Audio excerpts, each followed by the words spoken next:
gotten anything to Ms. Jackson yet, but Yes, but the state is asking that the defense not be allowed to ask witnesses about messages unless they have shown them to the state. She misstated the message and who the sender was, and that was inappropriate and wrong, and we would ask that she provide us with a copy of anything she's asking. May I respond? do you think the message that you quoted the doctor is from Ms. Benny? I am looking at the. Just a yes or no? Yes, I am. Yes, I do, based on She the records doesn't that I have. think, she thinks it's from Ms. Benny. And that is why I'm asking the court that she be required to provide us with a copy of it so that we can Is it determine not that something before you she. already have? I don't, I Where have do you a reference copy it? of the message. Let me right see, here. Ms. Hall. Let me make sure I give you the right one. And what I was trying to tell the court was that this is the dump of Ms. Benny's phone. So I am referencing the dump that we were provided by the Well, state. still gotta know who it's coming Yeah, so from. let me find it, and Okay. then I will turn it to the court, because what I saw on there was, it was from Ms. Benny. So if I'm wrong, it's based on the records that we received from the state. So I'll find it and I'll give it to the court. Okay, let me see it. Okay, let me find it. Who's the next witness? Counselor Jones. Keon, okay.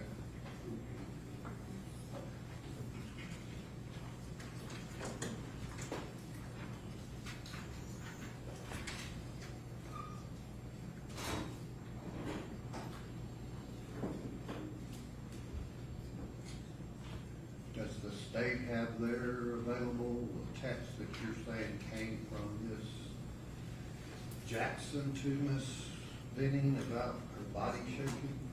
That's, Is that what you're referencing, Ms. Holland? no, it was not about body shaking. Well, that's what you asked. No, what I asked was, Look at that message and see if that's what you're speaking of.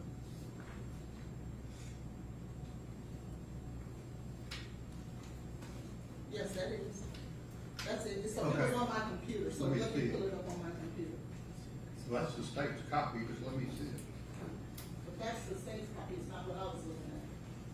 But that's the text that you're referencing. I don't know that that's the text. I thought you said it just was. The text context was, it doesn't mean that the sender and the recipient that I was looking at was, because I verified that before I went into it. So if I can pull it up on my computer, because that's, I just remembered I was looking at it from my computer. Well, it says a phone number ending in 0608. How do you pronounce it? Nigeria. Najee. My body is starting to feel like it's shutting down. Yeah, it's not shaking, you said shaking. You said it was from Miss Benning, that's what I'm trying to determine. I'm trying to pull it up for you Okay. so that I can get it to you.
November 2nd, 2022, 11:29:48 seconds.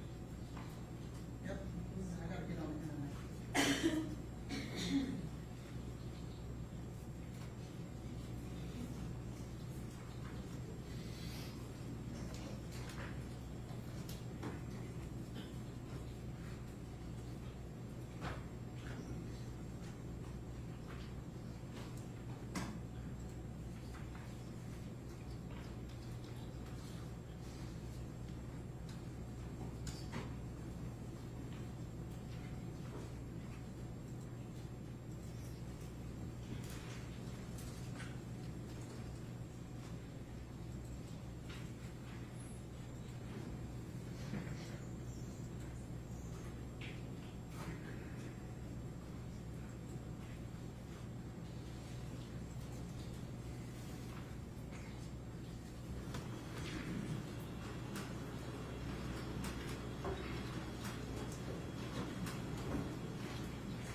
69. It has the sender's number, and then it has a message next to, the message is the next one under. Look at the bottom of the page. Okay, I'm just trying to, I don't know, show that to the state. If you look at the bottom of that page, the sender number is 501. The recipient is Nigeria. The very next message is that message that we quoted.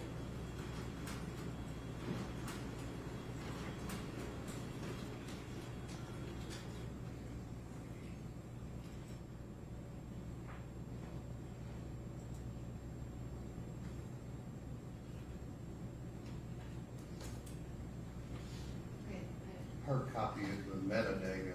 yeah, no, I get it, I can read all of this. On page 1969, the record 4388, it says the sender name is Nigeria, 501, 541, and this following page, 1970, is the message. You also see the The sender goes with this message. Can I finish, Dr. Tillman? Let me ask you a question. The sender Is says 501-541-5008. there a police officer here that can tell us who's the sender and who's the receiver on that? I absolutely can get someone here. Okay, why don't you do that? Yes. So you're, Ms. Hollins, you're still thinking that this message is from What I'm sharing is when I looked at the sender's number, it said 501, and then when it said recipient, it did not say J. Benny. So when I saw sender 501, Okay, which is, well, let me ask you, are you acknowledging you're now mistaken? I don't know that. I can say that she's right because it does say sender's name, Nigeria, but the number was 501-541-0608. What do you need to figure out whether you were mistaken? Let me just speak with my staff who sent it to me. Okay.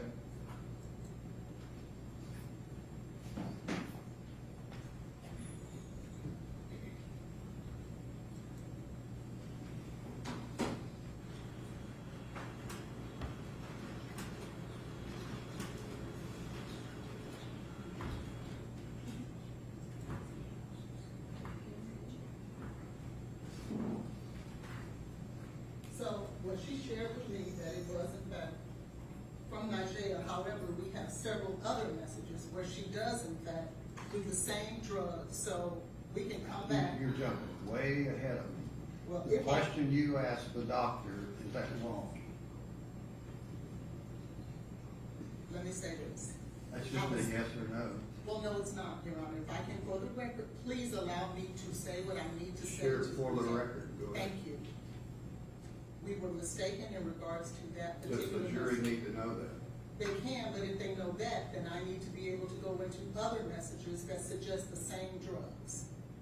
Because I can go a day later, because one of the questions I asked I'm was, just did saying, the you? doctor's gone. I'm just saying, the message you try to convey to the jury is, you want to listen to me or co-counsel? I'm listening to you. If I can. What did I just say? You said, do I need to let the jury know? No, I said the doctor's gone. I heard that part too. But if you would remember, what I said was, if she told you she did mushrooms, would that make a difference?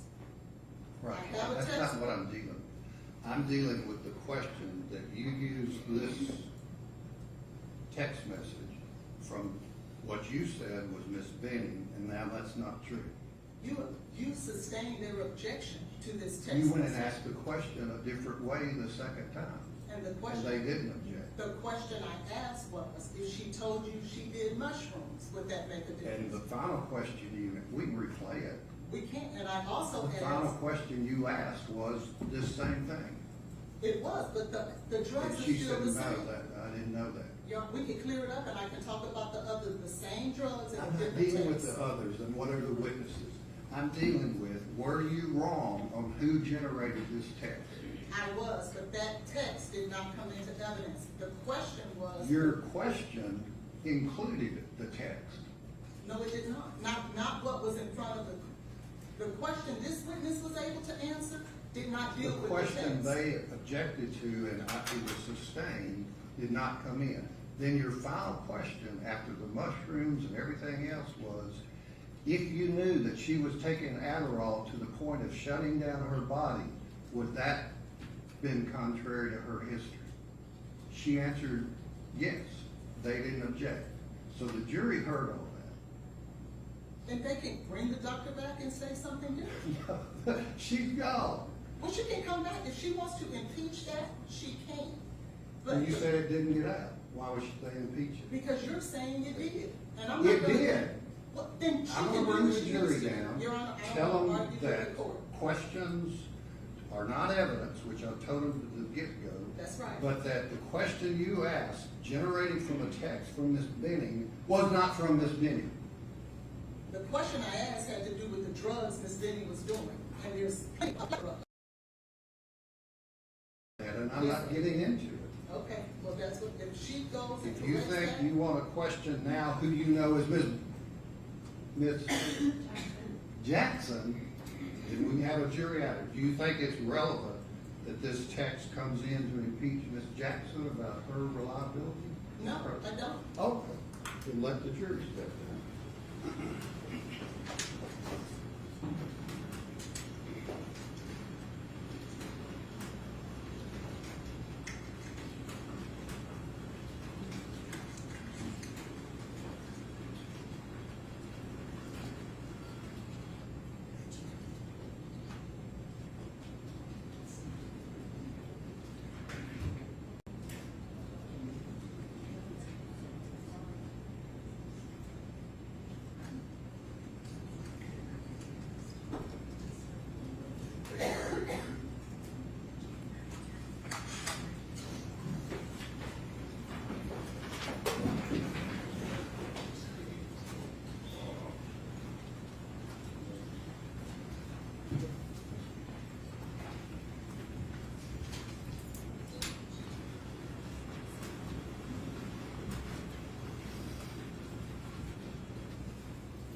Who's the next witness? Keontae Jones, Your Honor. Keontae. All right, hold him up just, I didn't know if he was in here or not. Ladies and gentlemen of the jury, let me give you this piece of information. One, and this deals with Dr. Malala's No, testimony. I'm gonna object to this on the record in regards to. All right, let the attorney step up.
I'll have a seat. So just so the court reporter understands what we were talking about at the bench conference, you, Ms. Hollins, are now saying that you didn't say it was okay for the court to instruct the jury that that question coming from Ms. Benning's, a text from Ms. Benning was wrong. What I thought the court was. Did you say that or not? Judge, I cannot But you respond played that and in the you cut me video. off every time that I'm trying to protect. I what- said, I'm gonna bring the jury in and instruct them that questions aren't evidence and that That's your what you said. question, to the Dr. Malela about Miss Benning generating a text that she was starting to feel like her body was shutting down did not come from Miss Benning. You now agree to that, right? Well, You agree the text did come from Miss Benning, I do agree that the text would come. but from you're Ms. now saying you didn't say that that was okay. No, what I thought the court was saying was that you were going to instruct the jury that what the lawyers say is not evidence. I don't have a problem with that. But if you want to comment on exact evidence, the court can't comment on evidence. The proper way for the DAs to impeach me is to bring that witness back in and then ask that particular question in regards to this exhibit. That is the proper way. Then at that time, I have a right to come back and ask about those very same drugs so that the jury doesn't believe that I'm misleading them. The way that the court wants to do it, it makes the jury believe I'm misleading You them did. about the drugs. Because You're you right. misunderstood the text. You're right, but the court sustained the state's objection. Not the third time.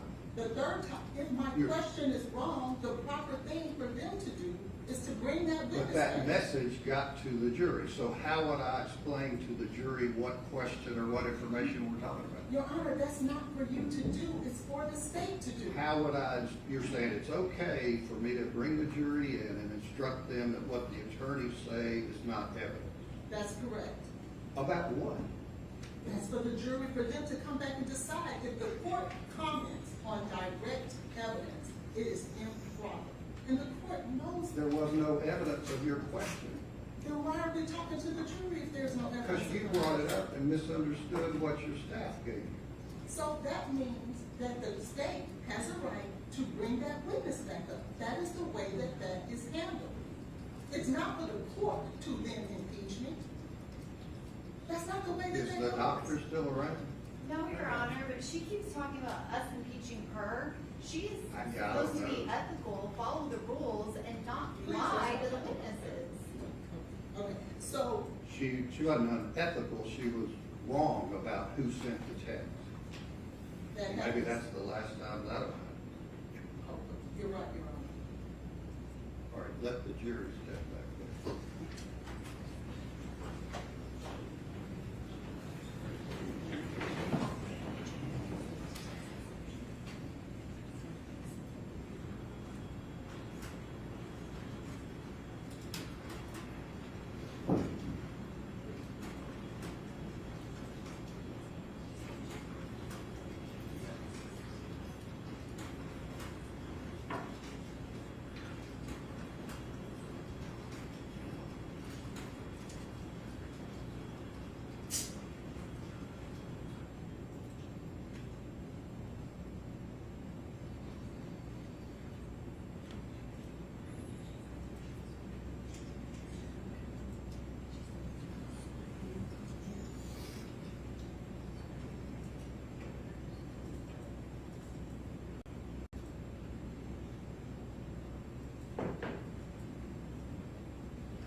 All right, y'all can have a seat. All right, ladies and gentlemen of the jury, what I was saying before this next witness will be called is that questions asked by the attorneys, as I told you yesterday, questions, arguments are not evidence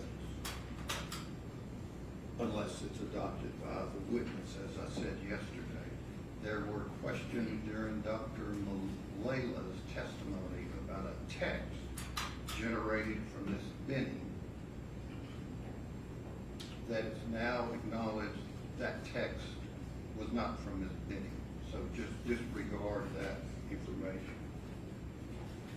All right, if you'll step up, please.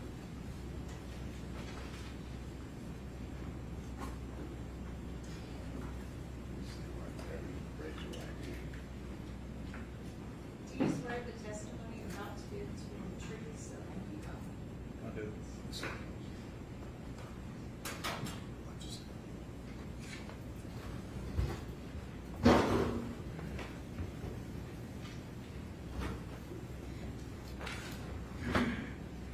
Sir, could you please tell us your name and spell your first and last name for us?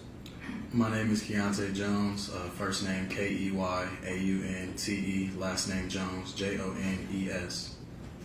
And how long have you lived in Nashville? About 4 years now. Okay. So, are you originally from Nashville, Tennessee? No, sir. Why did you come to Nashville? Came down here for school. And what school is that? Meharry Medical College. And what medical degree are you pursuing? Doctorate of Dental Surgery. Where did you go to undergraduate? Grambling State University. And when did you graduate from there? I graduated in fall of 2021. And when did you begin dental school? I began dental school fall of 2023. When you came to Nashville, did you already know anyone here? No, new person in town. Did you live on campus or close to the Meharry campus? Did not live on campus, but I'm in close approximation to campus, yes. What is your current status as a student at Meharry?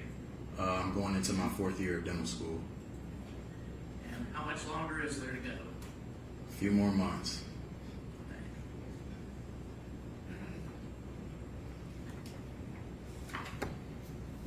When you came to Nashville, as you told us, you didn't know anyone here. Did you meet fellow dental students and or other people here in Nashville? Yes, sir. Met quite a few people. And was one of those individuals Najee Jackson? Yes, sir. How did you come to know her? Hanging out with different people in our class. Went out a couple times. Got lunch, things like that, and then we developed a friendship. Was she also a student at Meharry Yes, sir. in the dental school? Yes, sir. Is she still in dental school?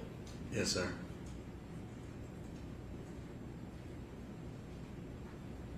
Did you come to know at any time a young lady named Jade Benning? Yes, sir. And how did that come about?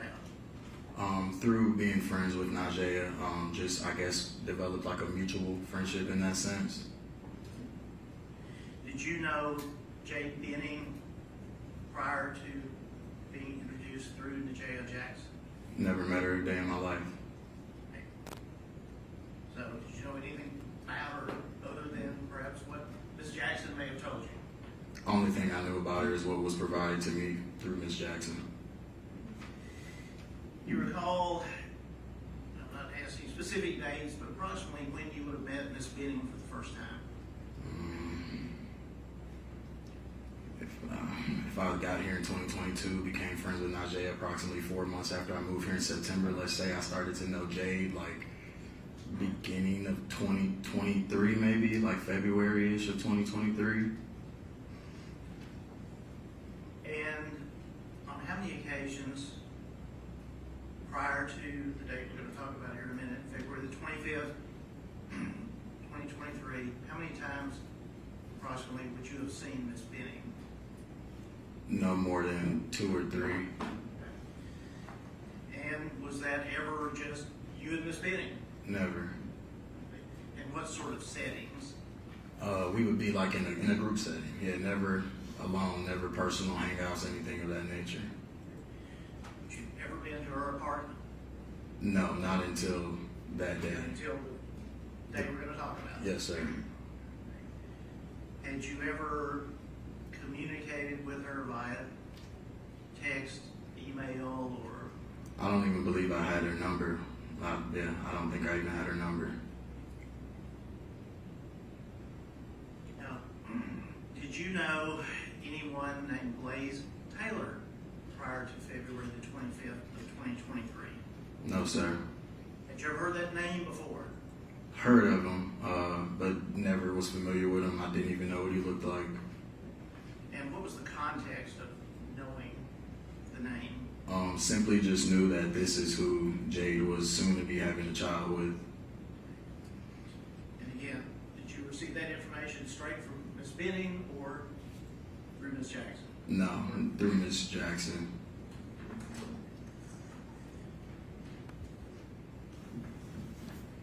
Let's move on to February the 25th of 2023. Do you recall the events of that day? Yes, sir. And prior to the evening, do you recall anything about what you were doing during the daytime? I believe that day we had just left the library from like studying. I know, yeah, we had just left campus from studying. And who is we? Myself and Najee. So y'all were fellow students, Yes, sir. same class, Yes, sir. same courses? Everything.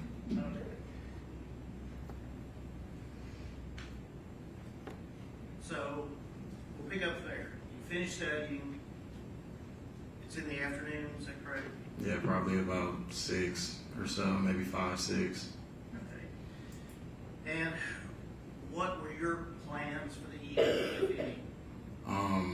I had plans to go home and get ready to hang out with some of my friends, and then I was informed that there was an invitation to perhaps get some food at Jay's house that night.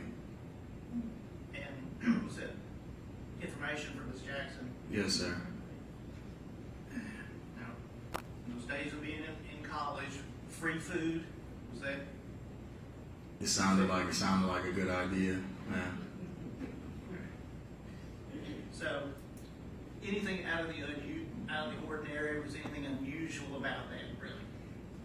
No, I mean, I knew Jay was a chef, so there was nothing abnormal that she wanted to cook for her friends or anything of that nature. Had you ever been to the restaurant where she worked as a chef, where Miss Benning worked as a chef, No, or had eaten her cooking? never. Okay. So, offer was made. You say, sounds good. Sounds great. And what, if anything, did you do after that, as far as getting to where the food was? I think we may have went to my house, parked my car, and then from there, Najee and myself rode in her car to Miss Benny's house. Okay. And who drove? It being Miss Jackson's car? She did. She drove? Yes. Anyone else with you? Just No, just us two. at that time, did you know where Miss Benning lived? No, I just heard she had just moved into a new apartment, but I was not familiar with the area or specifics as to where it was. Did Miss Jackson drive you to what turned out to be Miss Benning's apartment? Yes. Recall approximately what time you arrived? Like 7:30-ish, maybe. This time was just a routine evening so far as everything that you knew. Just another day to me. Okay. Any reason to be keeping track of time, No, directions, or anything? not at all. When you arrived at the location, what did you do? Get out the car, go to this address that we were sent, which obviously was Miss Benny's house. At that point, we knock at the door and we wait for a response. And was there a response at the door? Yes. From that point on, tell us what occurred. Who, if anyone, opened the door? Jade opened the door. And what was her appearance or demeanor when the first time you laid eyes on her that evening? She was in good spirits. I can't remember necessarily maybe what she was wearing, but I'm assuming it was loungewear. She was at her house in the comforts of her own home, so assuming loungewear, but appearance and everything, she was in good spirits. She was excited to see Najee and even myself at that time. I think we may have hugged, and she welcomed us into her home. And, I mean, to be repetitive, but was that the first time you had ever set foot inside her apartment? First time and only time. from your memory, can you describe anything of what it appeared as you stepped over the threshold into her apartment? Normal, calm evening. I remember there were, there was small conversations, obviously, maybe some catching up and things like that. But to me, everything seemed normal. There was some food that was just getting done, being prepared. I know when I came in, she wasn't like still hustling around the kitchen, making anything. It was just a calm setting with a pot to the right of me as I walked in. Ahead of me as I walk in is a living room and calm evening. Since was there television on, music playing, anything? I do believe there was like music playing in the background, yes sir. This time we've talked about 3 people being there. Mhm. Was there anyone else besides you, Ms. Jackson, and Ms. Benning? Yes, there was a gentleman there, yes. Had you ever seen that individual before in your life? No. Were you introduced? I was introduced, yes. Right. And who was the person? I was then at that point introduced to Blaise. Right. Did you have a last name at that time? I can't recall. Yeah, I don't think so. Let me just ask before we move on, is the individual that you met for the first time the evening of February the 25th, 2023, here in the courtroom? Yes, he's here. Could you indicate to that individual and perhaps tell us an item or 2 of clothing he's wearing? I see Mr. Taylor. He's wearing a blue suit.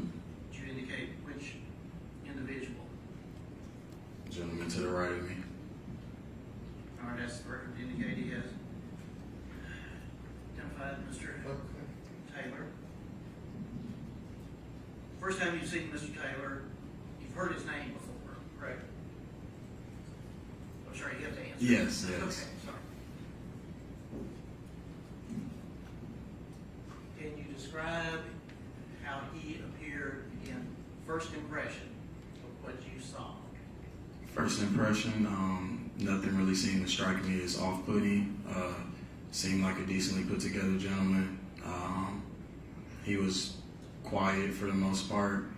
And yeah, like I said, nothing really caught me off guard about meeting Mr. Taylor for the first time. And you, I believe, referenced some sort of small talk or getting caught up. Did you have any conversation with Mr. Taylor? If I did, I can't remember. Probably just guy talk, how you doing, something like that. Maybe talked about sports or something of that nature, but nothing overextensive. When you first saw Mr. Taylor, what, if anything, was he doing? When I first saw Mr. Taylor when I came in, he was kind of, like I said, to himself, quiet. He was like shuffling some cards, playing with what I believe at the time was like some Uno cards or something like that. And yeah, that's pretty much what he was doing, to himself, quiet, maybe chimed in a few times in the conversation, but just to himself. And he told us about cooking and there being food prepared, and was that for you to take, at least some of it? Yes, yes. Were there any indications of anything else that was happening in the apartment? As far as what, can you clarify Well, that? just have the food. Did you see anything else that indicated that there was any activity that they were going to be engaged in? Yeah, at that time there were like some canvases out, and when further questions were asked, it was told that they were going to be having like a paint night. And understand, if at all, what the purpose of the painting was? To my knowledge, these paintings were supposed to be for like the baby's room. And was there, I believe you said canvas, was there paint and other items that would go with that? I mean, paintbrushes, stencils, things of that nature. Yes, sir. And where were they? On the kitchen island as well with the canvases. Did you see any, talk about there being food, any type of beverages, any drinks? Yeah, I saw like there was some like a glass out, maybe a glass or two. and had like some juice in it or something like that. But from what I can remember, that was all that I saw as far as like beverages. You remember anything about what color the beverage was? Some sort of pink juice. While you were there, did you consume any beverages? No, I didn't drink anything. Were you offered anything to drink? I was. I think I might have been offered maybe some of the juice or either water, but yeah, I wasn't thirsty at the time. Did you see any alcoholic beverage in sight? Not to my knowledge that I can recall, no. Who says, how long were you there approximately? At most 30 minutes. During this time,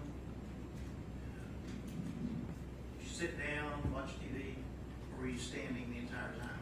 We were standing the entire time, never sat down. No, sir. And during that time, what, if anything, did you observe Mr. Taylor doing other than shuffling the cards? Didn't necessarily observe him doing anything, like I said, peculiar. I guess there were conversations that were asked as far as to what was going to be like painted. And within those conversations, I remember Jade saying that she was going to be painting a butterfly. And Mr. Taylor, when asked that conversation, I don't want to quote anything wrong, but it was more so something like an ominous and dark image. Maybe he was going to be painting like a dark hole or something like that. I don't know. And did the butterfly reference mean anything or have any significance to you? It did, just for the simple fact that at that time, through knowing Jade, I knew that that was her favorite animal.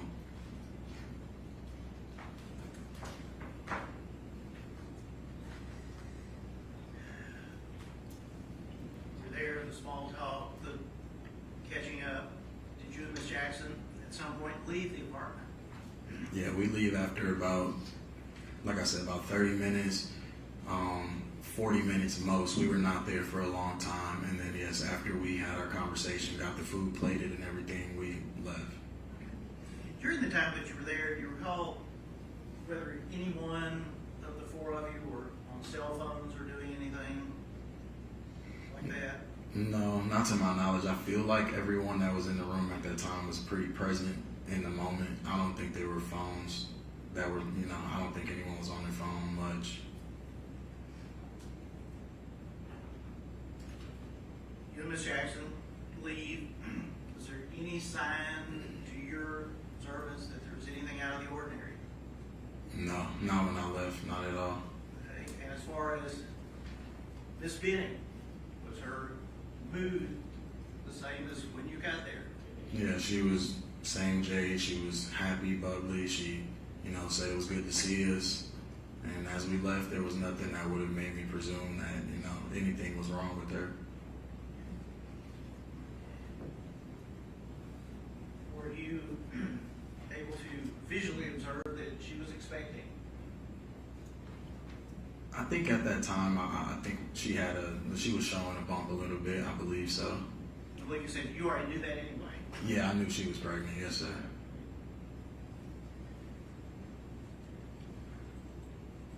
Where did you and Miss Jackson go after leaving the apartment? What happened? At that point, we go back to my house, in which, like I said, when we left the library, that's where we initially went to drop my car off. So we go back to my house, and I think she was at my house for maybe like another 40 minutes or so while we were eating, things of that nature. And then from there, after about 40 minutes to an hour, she leaves because, as I stated, I was getting ready to hang out with some friends later that evening. Let me ask you. So did you eat the food at your apartment? And by you, I mean you and Miss Jackson. Yes, we ate at my apartment. Okay. Anything unusual about the food? No, not, Was it good? it tastes pretty good, yeah. Nothing unusual. So, does Miss Jackson then leave your presence? Yes, sir. What did you do after Miss Jackson left? After she leaves, I carry on with my evening. I get dressed. after I get dressed, I go to my friend's apartment to meet them there, and that's where, yeah. Okay. So, while you're at your friend's apartment, were these also fellow students? Or? Graduates, yeah, they were graduates. So, while you were there, does anything unusual occur?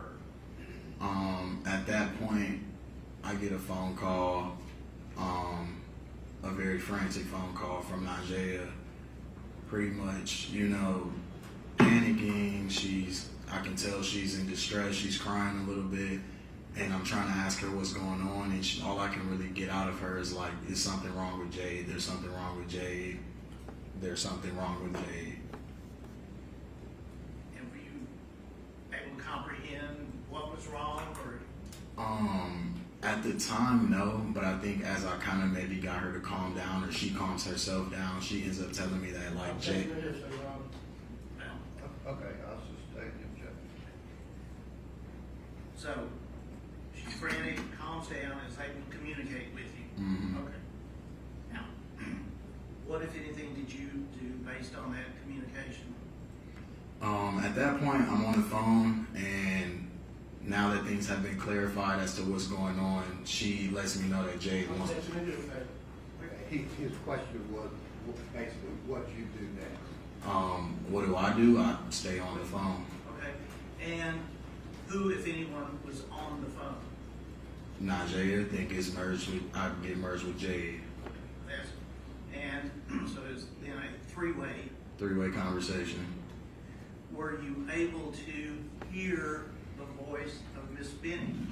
Able to hear the voice to make out what was being said? No. And what, if anything, did you describe the voice you heard of Miss Benning's? Soft, faint, not within the same coherence of the voice that I had previously just heard an hour ago. It was like we discussed earlier, just the fact that it seemed like she was in distress.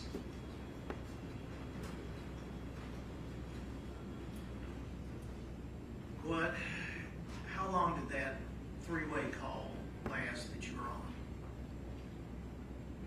No more than 2 minutes at that point. I think the call might have dropped or something of that nature. So to say, did you hang up or? No, I didn't hang up. She was no longer on the phone with me after 2 minutes. Before you said this, did you have any idea at that time what was going on? No, I didn't have any idea as to what was going on. Just there was two people I knew in distress. Did you call 911 or? No. And why not? What you told them? I really don't know what I would have been telling them to do had I called 911. I didn't really know the severity of the situation.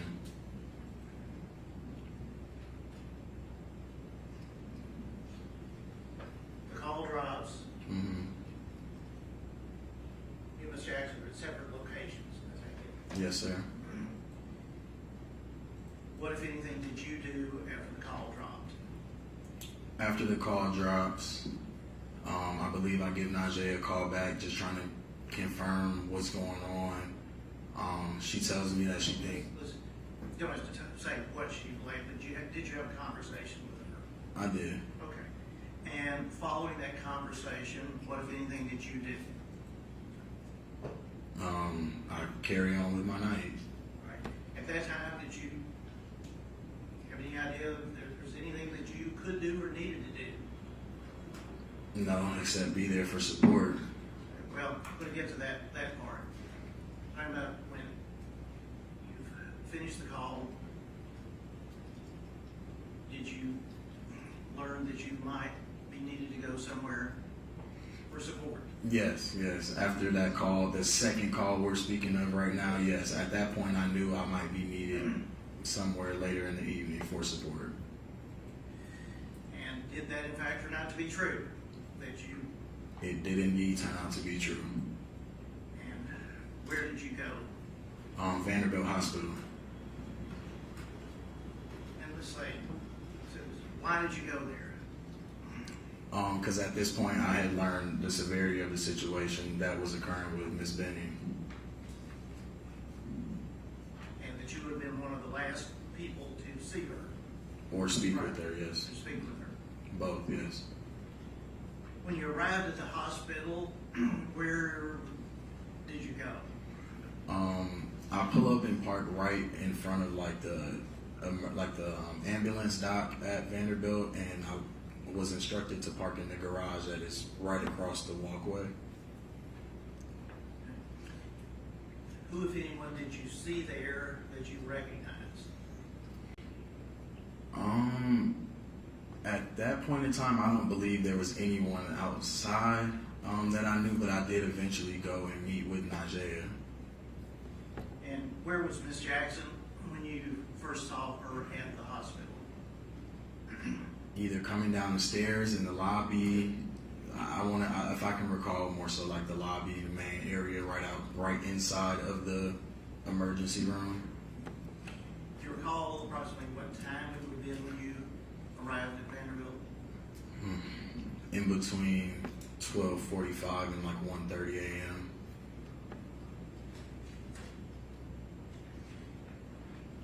At any time while you were there, did you see the gentleman that you had met earlier in the evening, Mr. No. Taylor? No, didn't see him at all. Did you, or were you allowed to see Miss Benning at the hospital that night? That night, no. I did not see Miss Benning that night. Did you see or speak to any police officers that night? No.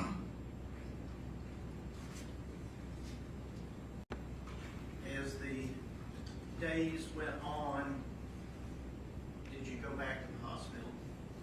Yes, I went back to the hospital, I believe the next day when like the family and friends arrived, again for support and just because at this point, like I said, the severity of the situation. And then I believe I went back a final time for her birthday. Was that a larger family gathering?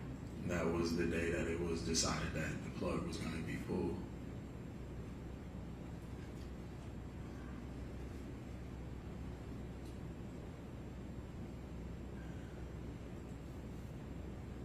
Since that night, evening, when you left the apartment, have you seen or spoken to Mr. Taylor again? No.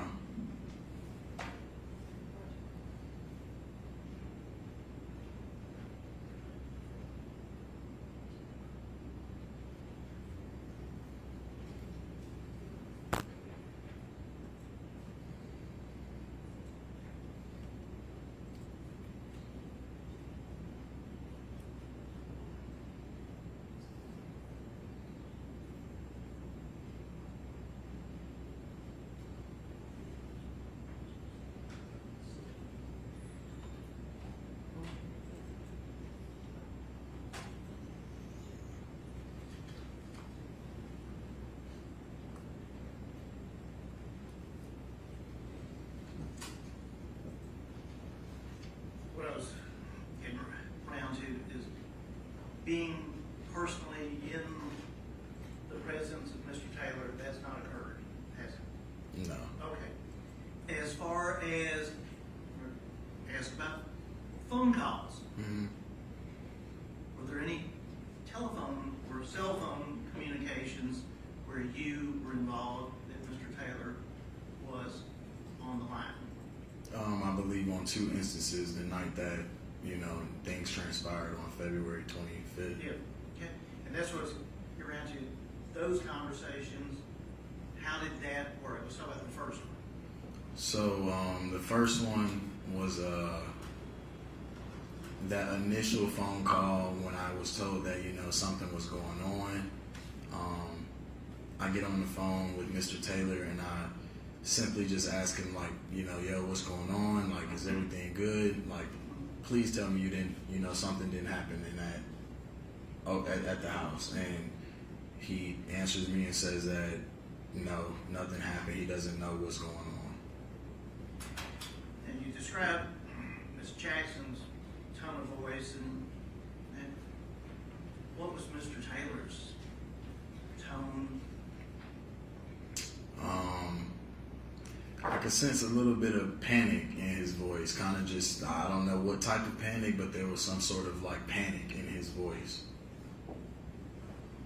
Now, was there a second communication? Yes, that so involved Mr. Taylor? the second line of communications happens while I'm at my friend's house. I think Najee calls me back, and I can hear her and Mr. Taylor, like, you know, going back and forth with each other. This is now currently while they're at the hospital. Again, I'm not there, but I'm at my friend's. And I hear them going back and forth with each other. I think she's telling him, like, stay away from her, X, Y, and Z. And so I ask her at that point, like, put him on the phone.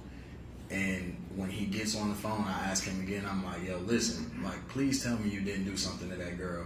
And he again states that he didn't. He doesn't know what's going on. I again reiterate that question and say, bro, please tell me, like, you didn't do anything to the girl. And again, his word is that he doesn't know what's going on. He didn't do anything. He didn't do anything to her. He swears on it. And what was his tone or demeanor? Again, like there seems like a little bit of uncertain panic that's going on in his undertone. Like I said, I'm no detective or anything, but like I said, I feel like there was some sort of panic that was perhaps in his voice. And is that the extent and the final conversation that you had Yeah. with Mr. Taylor? That would have been the last time I spoke with him, yes, sir.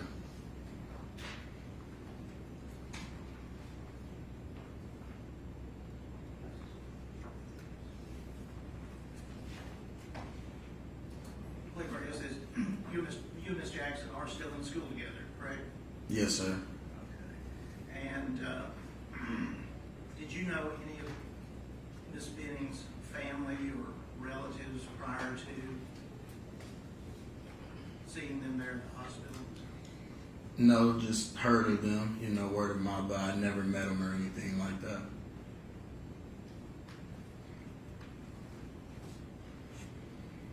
Those are my questions, Ryan.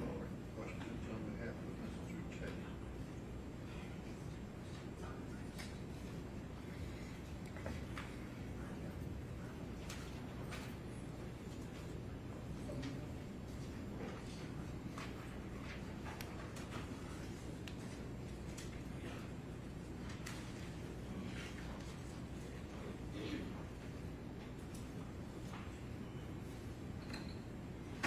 Good afternoon. Good afternoon. My name is Ed Jointer. People just call me Ed. I'm going to be asking you a few questions. If at any time you don't understand, please let me know and I'll try to rephrase. Got you. Mr. Jones, when you were talking to the state, you said you came to the Nashville area for school, correct? Yes, sir. Where did you come from? What state? Came here from Ohio. That's where you were born and raised at? Yes, sir.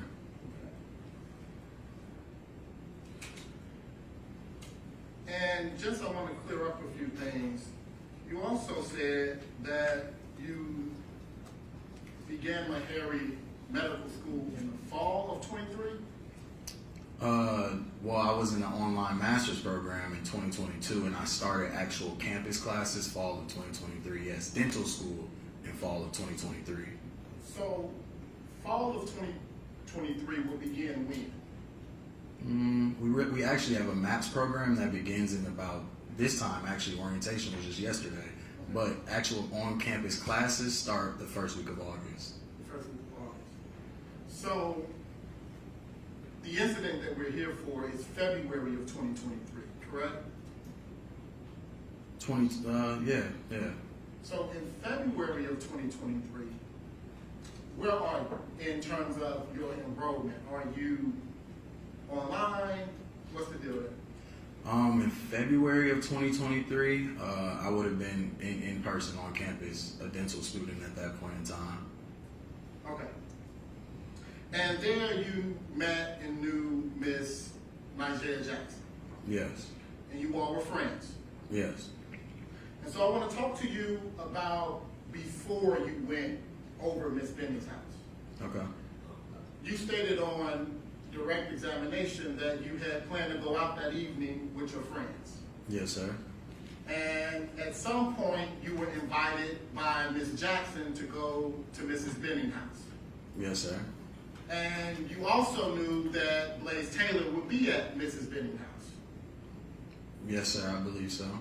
And so, did you have any reservations about going on a date to Mrs. Benning's house and Blaise was going to be there? Did you feel like you were intruding, is my question. I can't say at the time. I think, you know, it was more so I knew that they were going to be having like I guess, couples night. So I'd say it was okay, you know, like they could have their time together. But I was told that Jade wanted us to come. Right. Was it going to be like a double dating situation? No. What was your purpose of going there? Because I had been given the invite to come get food as well. And so, did you plan to stay long? No. So, you were going to get some food and then leave. Mm-hmm. 1 second. Can I have State's Exhibit 1A, 1B?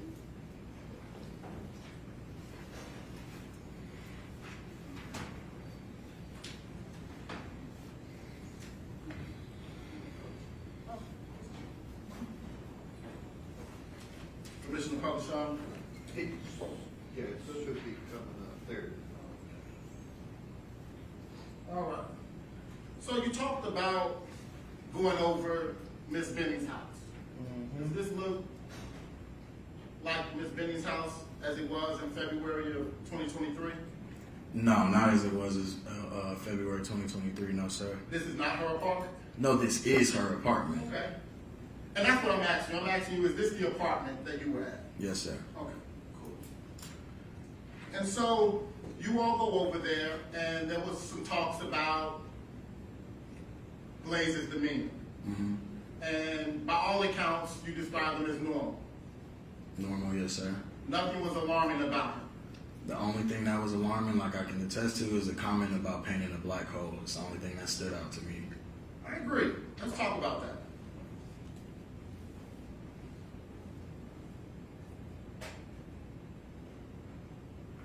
You see this? Can you draw a circle around that image right there for me? If you touch your screen, it'll put a circle around it. Do you know what that is? I can't tell you what it is, no. That's a painting. Is it not? I can tell you it's a painting, yes, sir. Does it look like an ominous black hole? I don't know what it looks like. Do you know what a black hole looks like? Dark, kind of how this looks, a little dark as well. I want to point you, can you draw a smaller hole within inside of that hole? Mr. Jones, is that a dark hole? It's a white circle. My question is that a dark hole? No, sir.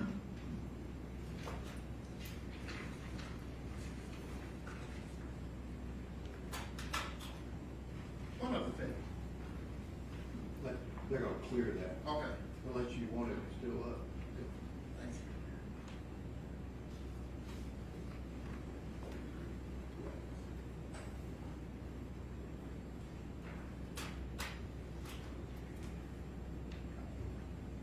Thank you.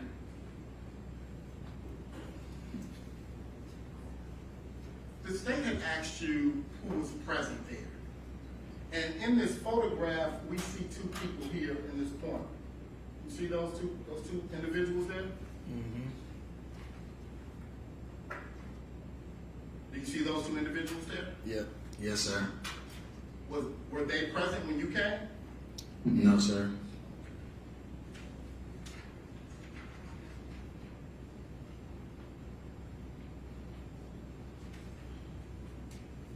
So, at some point, you and Ms. Jackson get your food and you all leave, correct? Yes, sir. And where do you go again? To my house? And does Ms. Jackson accompany you there? Yes, sir. And about how long does she stay there? As I've stated already, probably about an hour max. I think 40 minutes to an hour. And how do you, if you remember, how far do you live away from Mrs. Benning? At most 12 minutes, if you put it in maps. Okay. So from Miss Benny's house, you go back to your house, correct? Yes. You stay there about an hour. Yes, sir. You eat the food. Eat the food. It's delicious. Yes. And then at some point, Miss Jackson leaves. Yes, sir. Can you tell us how long was she gone before you received a call from her? I can't really recall. Do you remember feeling like it was quick? Damn, she just left.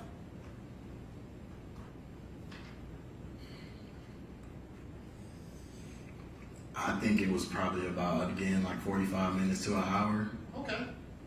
So she calls you. And when she calls you, you describe her as being in a panic. Yes, sir. And as a result of her calling you, you get on a three-way call with Miss Benning. Yes, sir. And so now it's you, Jay, and Najee on a three-way call. Yes, sir. And you're not able to make out anything that Jade is saying. Like I said, it just sounded distressed. I believe she might have like maybe said my name or like that she needed help or something of that nature. Oh. So you heard that when you were on the call?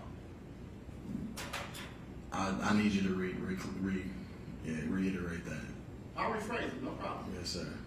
When you were on direct examination with the state, you talked about when you were on a three-way call, it was you, Najee, and Miss Benning. Yes, correct? sir. Yes, sir. And when you were on direct examination with the state, you said how you could not ascertain what Miss Benning was saying, correct?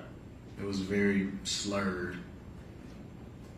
And now on direct examination, you're saying she was saying your name, Keith?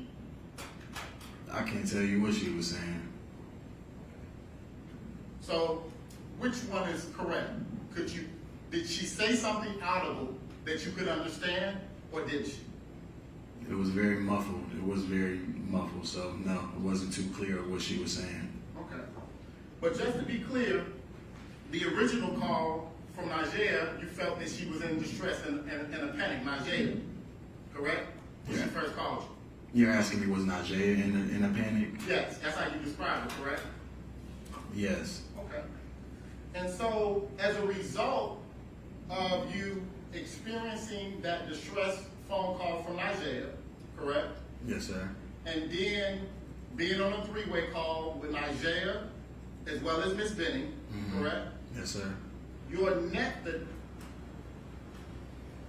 What you did after that was continue on with your day, correct? Yes, sir. You said you went out, right? Yes, sir. Did you change your clothes At what point in the night? after the call? And when you got back home, Yes, sir. did you change your clothes when you first got back home? To go out? Yes, sir. Do you remember what you changed into? Nah, I couldn't tell you. So, at some point, while being out, you said you received another call or you made a call? I can't recall. I just know I was on the phone at some point, me being out. Okay. And as a result of you being on the phone, while you were out, you said you went to Vanderbilt Hospital. After me being out, yes. Right, because regardless of what you heard earlier, you still went out with your plans, correct? Yes, sir. And while you were out, you got another call. And that call led you to go to Vanderbilt Hospital, correct? Yes, sir. Now, did you get a visitor's pass that night? I don't know. I can't recall. Well, tell the jury, what did you do after you got at Vanderbilt? When I get to Vanderbilt, obviously I think I check on the person that I'm most connected to in the situation, and at that point, I check on Najee and Miss Jackson. How do you check on them? We meet in the emergency room lobby. Are you able to do that without getting a visitor's pass? I wouldn't know Vanderbilt's criteria as far as how they go about seeing visitors. Did you go through a metal detector that night? I don't think they have metal detectors at the door. Okay. So if Miss Jackson had a visitor's pass and went through a metal detector to get into Vanderbilt, certainly you would have too, correct? I would assume so, but like I said, maybe their staff wasn't doing their job that night. Maybe so. Let's talk about who you encountered once you arrived at Vanderbilt. Did you encounter an officer named Fitz? I don't believe so. Did you encounter a Detective Smith? I don't believe so. Did you encounter a Officer Kalinsky?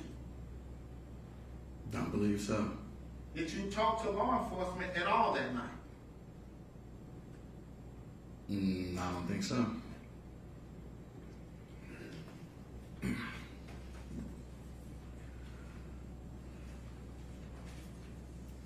At some point during either call, when you were on the phone on the three-way, did you ever hear Blaise say he was about to call 911?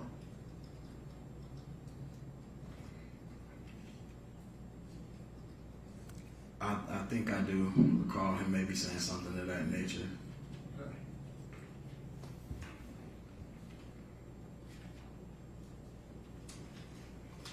At any point, did you ever learn that the police wanted to speak with you?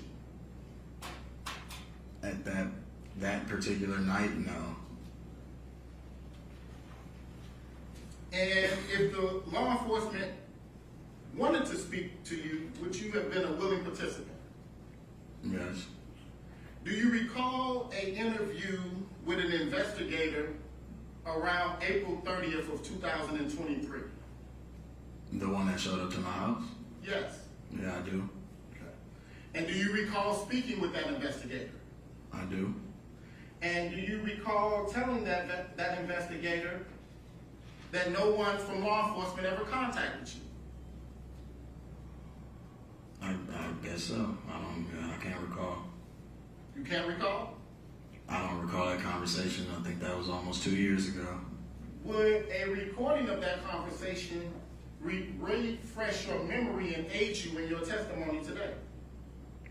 If you have it, yes, it would definitely help. Brief moment, y'all.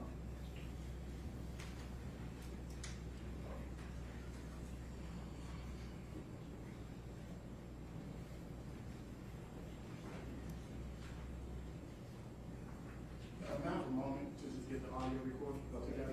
Just have audio or also have a transcript? I have an audio. I only have one transcription, Your Honor, but I have an audio that way I can provide it also to the state and let them hear it. Or we may need to approach. Okay. Pull out the transcript and see if we could show it to the witness and see if that refreshes his memory.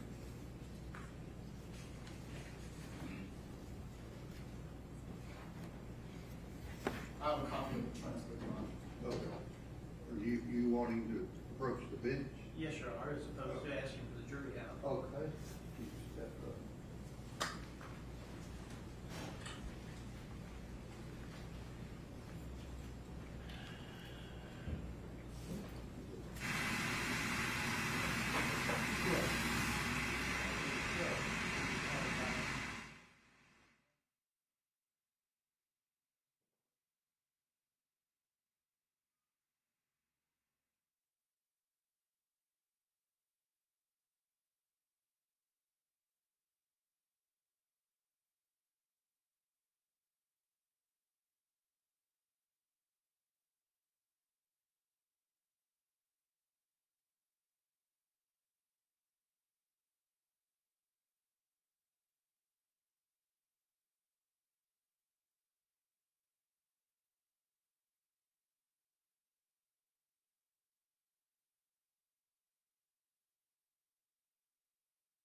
get that, Eric. They're wanting to show you just this transcript of this paper and see if you can just look at the bracketed information at the bottom. Is the question he's wanting to ask you about whether you ever talked to the police.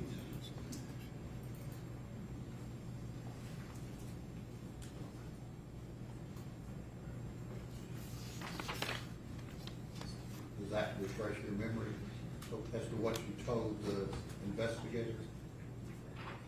Yeah. Okay. All right, then what is your question? You need it back? Yes, sir. Okay.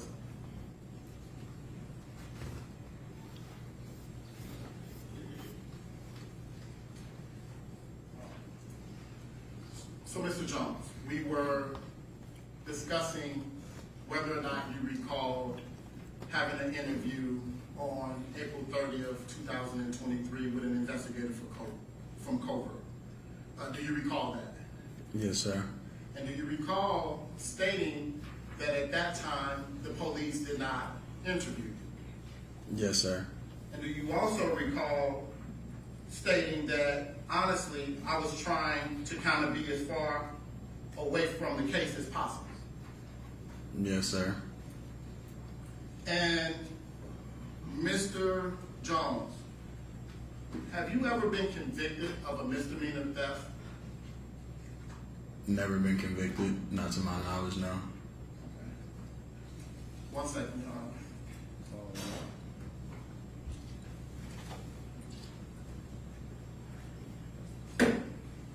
Not to your knowledge? Cover, ask and answer. Okay. All right. Any other questions? Sure. I just want to make sure that I understand when you say no, that are you saying it never happened or you don't remember ever being in legal trouble for misdemeanor theft out of Ohio? Your Honor, I object to that. Okay, legal trouble. You asked him if he'd been convicted of a misdemeanor theft, and your answer is, Not to my knowledge, I've never been convicted for a crime. okay. So, 1 second, Your Honor.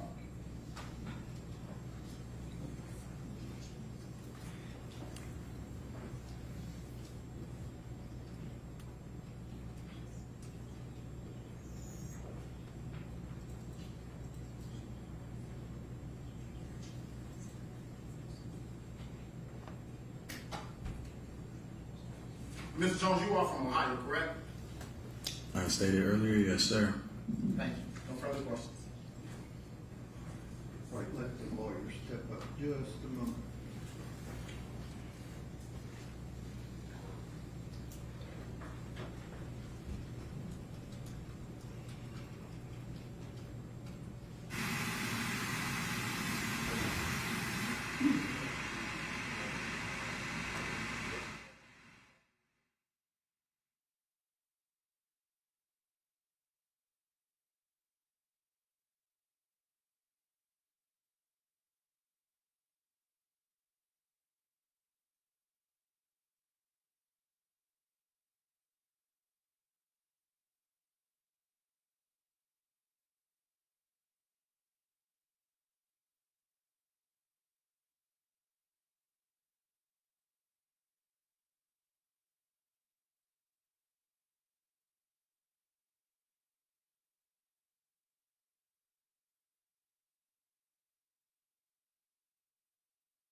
Or any other questions from the state?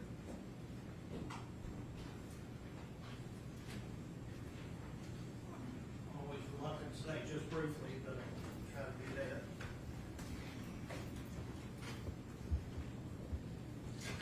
Sir, April 2023, was that when the defendant's investigator came to your residence? Yes, sir. Did you have any advance notice that someone was coming to interview you? Not at all. I was woken up out of my sleep.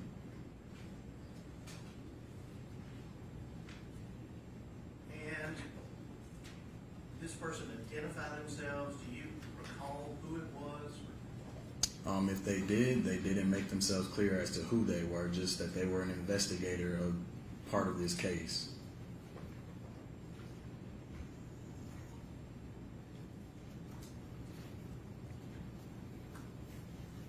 Now, as the police investigation moved along, have you not only been interviewed but spoken with the prosecutors on several occasions Yes, sir. As far as yes, in preparation for this case. trial? Yes, sir.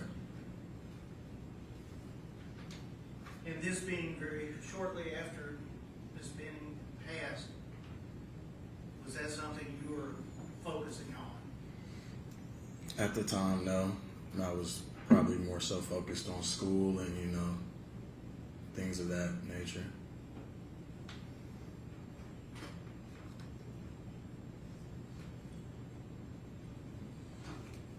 Is this, you described hearing both Mr. Taylor and Ms. Jackson as panic. You used that word.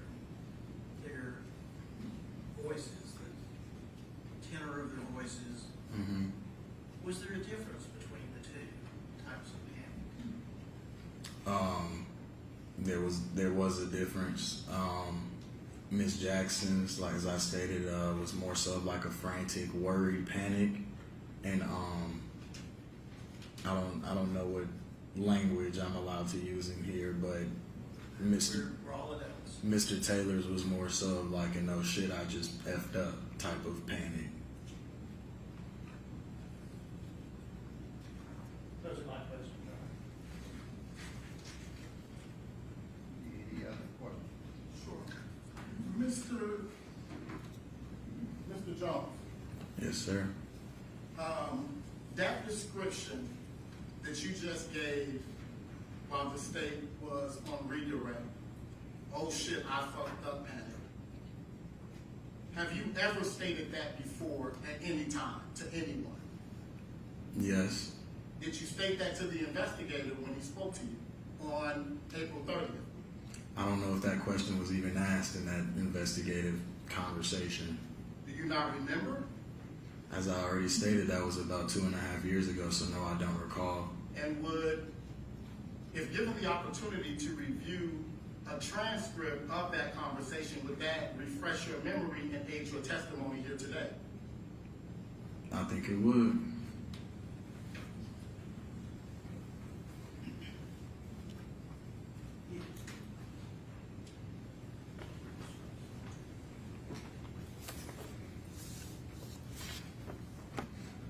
Can I ask, sir, where would you like me to be reading, or should I read the whole thing? Take a moment, read all of it.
Can I ask, is there a specific place that you want me to read? I've read over it, but nothing, I'm not getting where this is leading. Now, before you begin Wes leading, sir, did you read all of it? I mean, we would be here a while if I read all of it. It's worth it. Please take the time to familiarize yourself with it. Okay.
Okay, I think I've seen enough.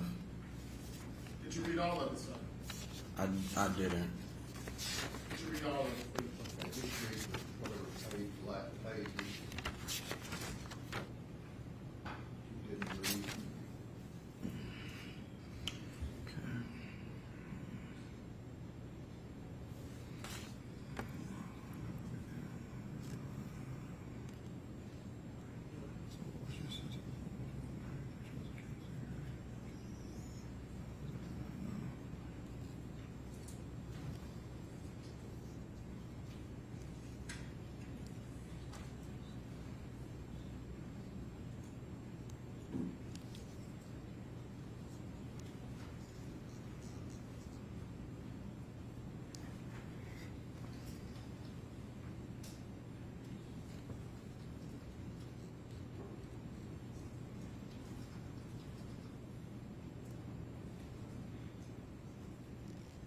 While he's doing that, maybe we approach briefly. Okay.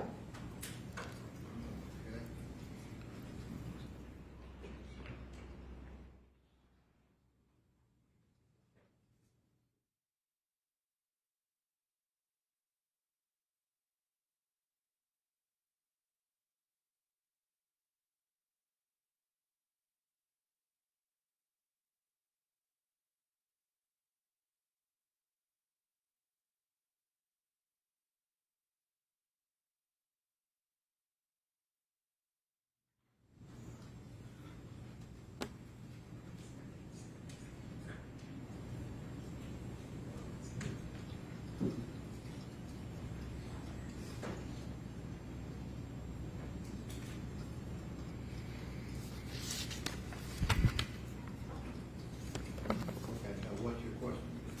So, Mr. Jones, the description you gave that Mr. Taylor was, oh, I fucked up, panic. Have you ever given that statement to anyone at any time? Yes. When? When I met with the VA. When was that? First time I probably gave that testimony was back in February. Of this year? Yes. Okay. And did you talk to Detective Reese on February 28th of 2023 by phone? I don't know who Detective Reese is. So if he said he spoke to you, you don't recall that? Is that who this person is? No, sir. I don't know who Detective Reese is. Thank you. No further questions. Any other questions? Just you, Mr. Jones, having read this transcript, did you see anywhere in there where you were asked the question to describe or asked to describe the panic that you testified in today? Were you ever asked that? I don't see that question presented in this document. All right. But we asked you, didn't we? Yes, sir. That's all. Any other questions? Mr. Jones, you understood that the purpose of that visit was to get information about what happened and what information you may have had as it related to Jay Benning, correct? Sure. Yeah, I guess. Yeah. No further questions, John. Mr. Jones, when did you realize that that person who came and tried and got this information from you was working for Mr. Taylor? After I had already had this conversation to give them the information they requested. That's all. Any other questions? No questions from Ms. Witness, Your Honor. Thank you. Who's the next? Andrea Rose.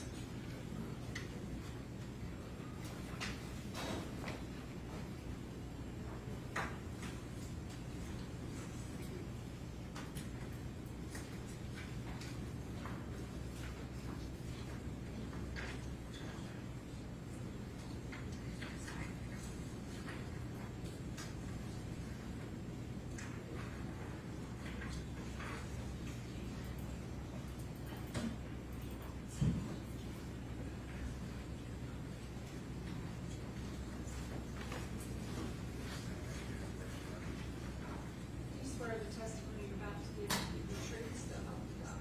I do.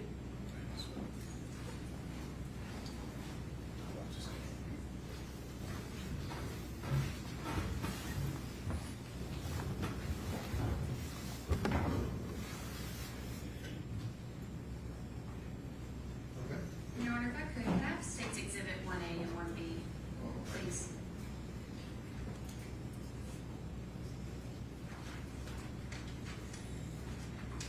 They're gonna show you something that'll show up on that screen. Okay. Ma'am, could you please state and spell your name for the record? Andrea Rose, ANDREAROSE, And Ms. Rose, where are you employed? Nashville Fire Department. How long have you been with Nashville Fire? It'll be 4 years in October And how are you currently employed with Nashville Fire? as a paramedic. Okay, have you been in that capacity the entire time with Nashville Fire? Yes, ma'am. Okay. And were you on duty February 25th of 2023? I was. Okay. Did you respond to an incident located at 1522 Lebanon Pike, apartment 107? Yes, Was that here in Davidson County? it was. Do you recall what you initially were told you were responding to with the dispatch report? I believe it was an allergic reaction. And were you in the ambulance? Yes. Driver or passenger? Passenger. Were you the first medic on the scene? I was. And Ms. Rose, can you describe to the jury what you remember when you first got there? I don't recall who took us. I don't know if he took us to the patient or if he met us at the door. I don't remember any of that. First thing I remember was seeing Miss Benning on the bed. Okay, I'm gonna publish something for you. Do you recognize this? I do. Okay. Can you tell the jury what this is? This is the apartment right when you walk in. Okay. And these two females right here, they were not present, is that correct? That's correct. And you mentioned a male. Do you see that male in the courtroom today? I do.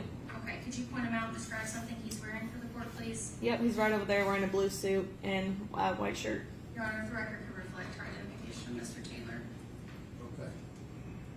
And Ms. Rose, do you recall what Mr. Taylor's demeanor was like on that 25th? Yes, he was very frantic. Okay, what do you mean by that? He was very anxious.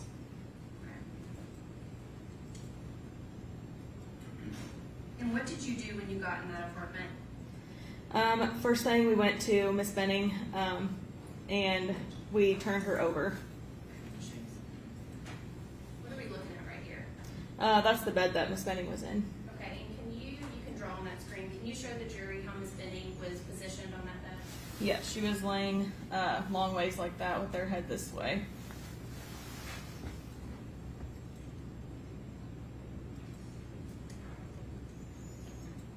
And right here, what am I circling? That's where she had vomited. Okay, and what did that look like? It was like a pink frothy sputum. Okay. And were you trying to get any medical information from Mr. Taylor? Yes. Could he give you anything? He just told us that she was pregnant, and he couldn't tell me how far along she was, nothing. No medical history, anything like that. Okay. Was he saying anything while you were in the apartment? Yes, he did say that she ate bad food. That's what he kept telling us.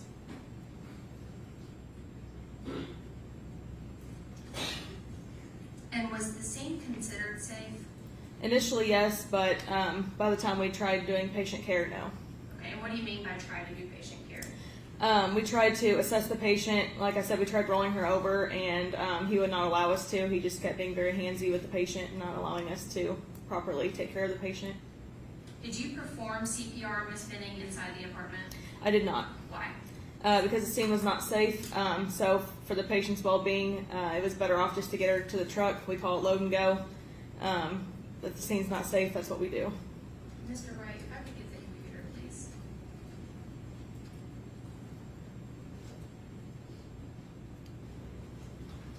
And Ms. Rose, when you roll Ms. Benning over, can you describe to the jury what her condition was like? She was unresponsive, no pulse, was limp. I'm gonna hand something.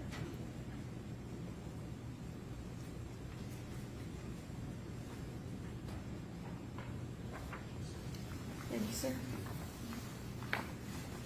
Ms. Rose, do you recognize that? Yes, ma'am, I do. Okay. Do you create a report for every incident you respond to? Yes, we do. Okay. And what normally goes in a report? Pretty much a summary of what goes on with each call. Basically, we just put what medic unit we were in, saying that we were dispatched to what address, what type of call it was, and then what kind of interventions we do while we're there, and then we just put that we took the patient to the hospital, and then we put that we got a signature, or that we gave a report to the oncoming crew at the hospital, and basically just get signatures from them, and we make sure we put that in here just so it's clear, and then once we get the signatures, that patient care is transferred over. Okay, and did it appear to you that Ms. Benning was suffering from an allergic reaction? No, it did not. Okay, can you tell the jury why not? Allergic reaction usually is they have symptoms such as like a swelling tongue, like a closed airway, hives, itching, and Miss Benning did not have any of that. What are we looking at on this first page of the EMT report? So the top part, I guess the very top part is the patient's name, the address, age, birthday, and then the big paragraph is a summary of the call. And then after that, any medications, allergies, food allergies, anything like that, which I was unable to get. And then after that, the top part of this one is what heart rhythm that the patient was in. Again, she was in cardiac arrest. So once we got her on the monitor, it showed PEA. That's what I have there. What is PEA? Pulseless electrical activity. Did you ever try to use the paddles on Miss Benning? They were placed, but we never got to use them Okay, why not? because we do not shock PEA. And why is that? It just doesn't do anything for the heart. The best thing to do would be epi, which we did. Okay. I'm gonna jump out to this. What are we looking at right now? All the 0 over 0 is a blood pressure, so she never had a blood pressure, and all the zeros to the right is her pulse. She never had a pulse at all. And can you walk the jury through what the procedures were you did once you got to Miss Benning to try to save her life? Yes. So, like I said, when we got to her, we realized that she didn't have a pulse. She wasn't breathing. So we got her loaded to the truck, which is where we actually started the CPR. And then we did the IV, so we could give her drugs through the IV, such as Epi and Narcan. And then we gave her oxygen, put her on the cardiac monitor, and we intubated her with an eye gel, so that way we can breathe for her since she wasn't breathing for herself. Okay, and what would Epi do for Miss Benning? It tries to excite the heart, get the heart pumping again. And what about Narcan? Narcan is for to see if we can reverse any side effects of opioids. Did Miss Benning respond to the Epi or the Narcan? No, she did not. Not for us anyway. And once you got Miss Benning in the truck, do you recall seeing anyone else? On scene, yes. Once we got her in the truck, we saw a female. Okay. Can you describe to the jury what that female demeanor was like? Yeah, she was very upset, very scared. Was very concerned about Miss Benning, asking if she was going to be okay, asking what was wrong with her. She eventually tried getting in the truck too, but we told her we can't have her in there. And so yeah, she was very, very concerned. Okay. And the female that showed up and Mr. Taylor's demeanor, can you describe to the jury if they were similar or if they were different and how so? They were very different. The female seemed, like I said, very concerned for the patient, trying to figure out what was wrong with her, and the male just felt like he was just more anxious and just trying to, like I said, be very handsy, like not wanting us to do anything, not wanting us to touch her, and he wanted to try to take over from us. Okay. At any point did you see Mr. Taylor crying? Never. At any point did Mr. Taylor ask you if Miss Benning was going to be okay? Never. At any point did Mr. Taylor try to get in the ambulance with Miss Benning? Never.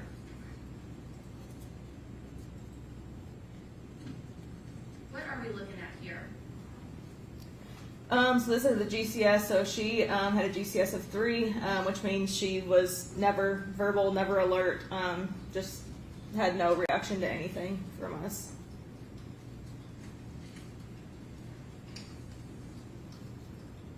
And at some point during your assessment of Miss Benning, did you call Vanderbilt Hospital? I did. And why is that? We like to call them ahead of time, let them know what we've got coming in. I let them know that we're coming in emergency traffic with this patient, cardiac arrest, CPR in progress, and that she was pregnant as well. That way they can get more staff readily available before we get there. Okay. Did you transport, did the ambulance go with lights and sirens? Yes. Okay, and why is that? Because the patient was critical. She was in cardiac arrest, so we would go lights and sirens with that to get to the hospital faster. I want to talk a little bit about the time. It looks like you arrived at Miss Benning around 9:50 p.m. Is that fair to say? Yes. Okay. And you departed only 10 minutes later? Correct. Is it typical to be moving that fast with a patient like Miss Benning? Yes. And why is that? Any critical patient, we try to get them to the hospital as soon as we can. We don't like to waste any time on scene.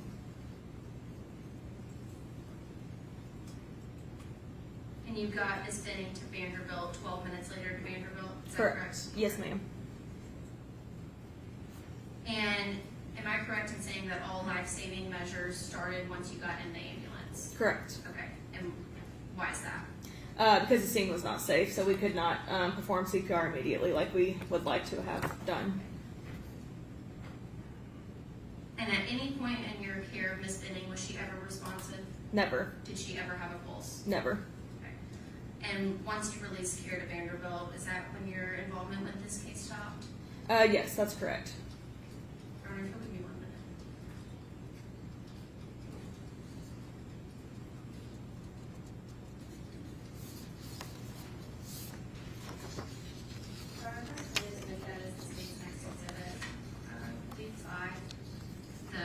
The EMT report. Okay, you give that to her. And those are all my questions, Ms. Rose. Thank you. Thank you. Cross-examination. Yes, Your Honor. I'm happy to get started. I know it's 3 o'clock. I don't know if it might be an effort. It's 3:05, but go ahead. Break it right after this, please.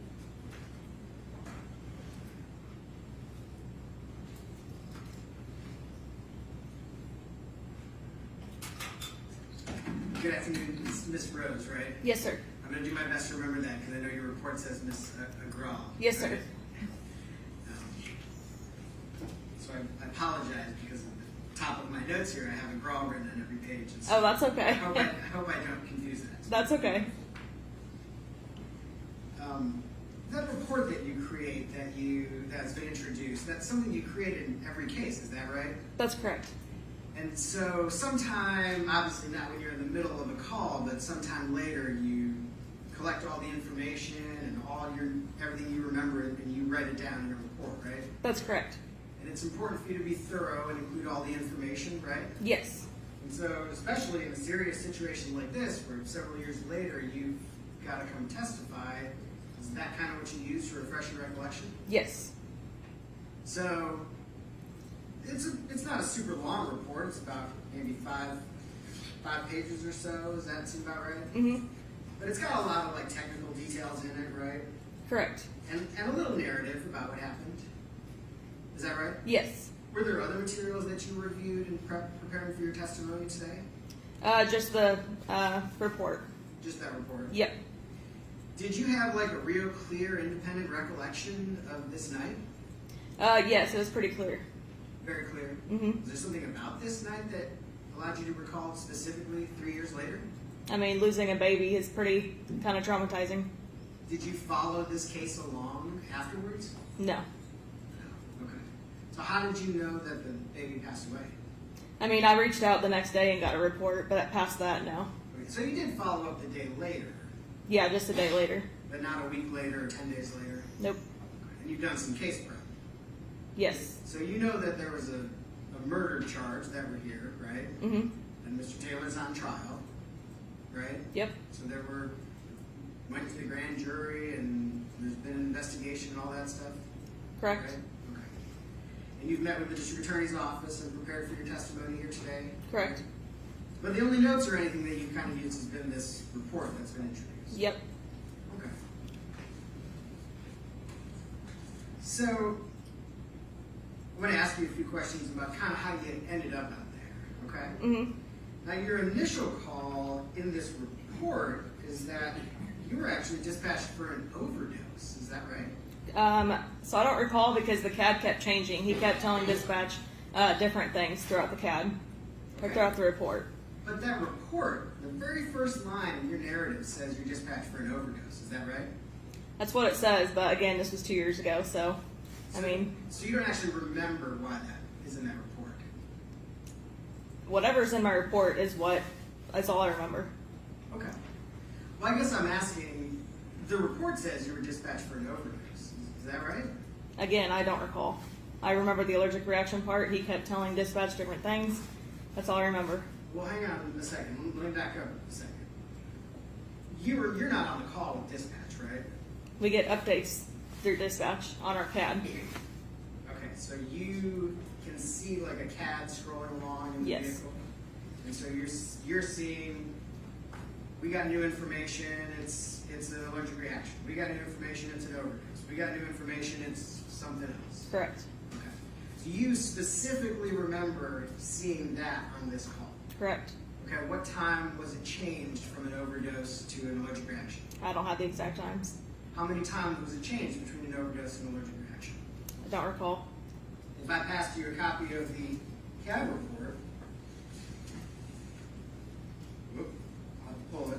If I passed you a copy of the CAB report, how could you show me where in there it shows that it was listed as an overdose? Possibly. Okay.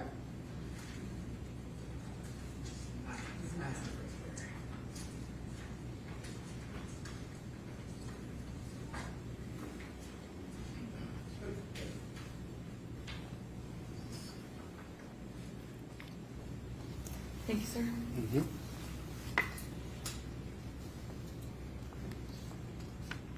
So the question is, I know that was a little bit of conversation, but at what point during that, in that CAB report, does it list this call as an overdose? So this is not our CAD report. This is PD's CAD report. That's totally different. So is there another CAB report out there There is, from the fire department yes, that is a different, or from EMS, correct. that is a different report? That's what I said. Yes, sir. And that's generated not by 911 emergency communications? It should be, but this is not the same report. That's not the same report. Mm-mm. There is an actual 911 CAD report. That's correct. It has additional information. Yes, that's correct. Alright? Now, clear that I have that report. Do you know where those reports are generated? I do not. Do you know who maintains those reports? I do not. Do you know who inputs information into those reports? I do not. But you get information from those reports when you come out to a call. Mm-hmm. Right? And so at some point you believe that there was information in that CAD report that says, this is an overdose, right? Mm-hmm. And that's what you wrote down in your report, that it was believed that this was an overdose. Yes? Yeah, whatever I saw in that CAD report is what I put in my report. Do you have any idea where the information came from that this might be an overdose? Probably, I don't know how 911 dispatch does their stuff. 911 dispatch gives us what they hear, and that's what we go off of. So it's possible that it was like a description of symptoms that could have caused them to classify it as an overdose? I guess you could say that. I mean, like I said, they tell us what it is, and then they can change before we even get there. It can change from an overdose, it can change to an allergic reaction, it changes throughout the whole time. So sometimes clearly someone calls and says, hey, we were taking drugs, we were shooting up, and they passed out. And that's an easy, like, we know it's an overdose, right? can you repeat that? Sometimes there's an emergency call where someone is doing drugs and they pass out, right? Like they're shooting up and they just fall out, right? Yes. There are calls like that. Yes. And 911 knows that that's a clear overdose. Not always. Not always? People don't always tell the truth to dispatch. Sure. You're absolutely right. And I apologize. I'm being a little bit presumptive here. But occasionally, maybe 911 has a little bit clearer idea that there are drugs involved in this situation. They have been told that there are drugs involved in this situation. And they know that's an overdose. Put that way over on this end of the spectrum. Right? Sure. Sometimes maybe is it fair to say there's situations where they just get like a description of symptoms, and then they're guessing that it's maybe an overdose? Sometimes. Just depends on the call. But you don't know from this situation, you don't have a memory in your CAD of why they called this an overdose? No. It must have been what he said to 911. I'm not sure. Again, that would have to be a conversation with 911 what they were told to dispatch. Okay, that's interesting. So, what you just said, it must have been what he said, right? Yeah, we don't know what callers tell dispatch. You don't know what he said, right? No. Did you receive any information during this case about what Mr. Taylor told 911? It's very vague. It says either what type of call it is, where the patient's at, the address, possibly the age. That's that. So do you have any reason to believe that any specific information that suggests that Mr. Taylor told 911 that Miss Benning was overdosed? I'm not sure. You're not sure? So, I clarified. The call maybe have come in as an overdose. I don't remember. You'd have to look at the 911 CAD, and if it changed to an allergic reaction, which obviously it did, we would know that on the CAD. so you're just assuming that he would have told them that it was a drug overdose? That's what the CAD said. That the caller said it was a drug overdose? Yeah. The CAD comes in and says either overdose, allergic reaction. That's what we go off of, and we don't know anything until we get to the scene. Okay. So we somehow changed, and you don't know how many times it changed, right? No, not off the top of my head. Okay. And I apologize. I know I'm kind of beating a dead horse here, but I'm trying to understand because I don't think I have that CAD report. So I'm trying to understand how this works. Okay. So, and the information you had was that at the time of the call, the patient was breathing normally, right? Yep. And that was the information. That's what's in your report. Before we got there, yes. Is that what you're saying? Yes. Yes. Before you arrived. Now you noted, and I'm going to take a quick side step here. You've been with the Nashville Fire Department for 4 years, right? Correct. And you are an actual paramedic? Correct. Did you work somewhere else before Nashville Fire Department? Not as a paramedic. Were you an advanced EMT somewhere else? No. Do you have other medical training or background? Yes, I've been an EMTB in a hospital since 2012, different hospitals. So you have a pretty good amount of experience in the medical profession. Yes. Do you have a significant amount of experience responding to emergency calls then? Yes. In your significant experience then, can medical crises happen quickly? Yes. And can an individual's medical condition change quickly? Yes. Is it always easy or always possible to predict how quickly someone's medical condition can change? No. So is it possible that Ms. Benning was in fact breathing during a call and that within the 10 minutes it took for EMS, the fire department, to respond that she stopped breathing? It's possible, but we don't know for sure. Sure, we don't know, but it's possible. Mm-hmm.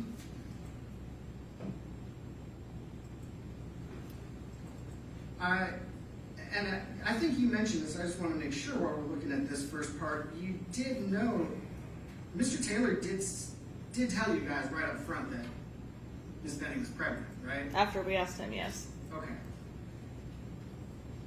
So you were asking him questions, right? Mhm. Trying to get some basic information. Correct. Is that correct? And he was answering your questions?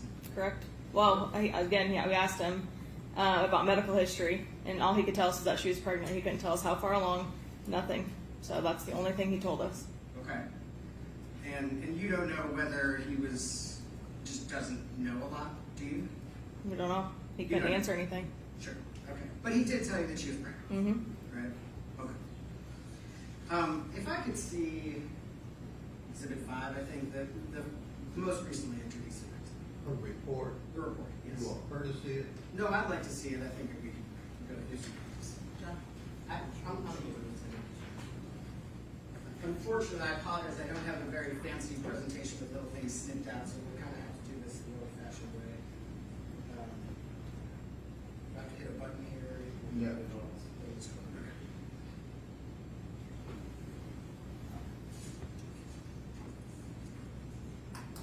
This here. I want to talk for a second about the timeline of this call.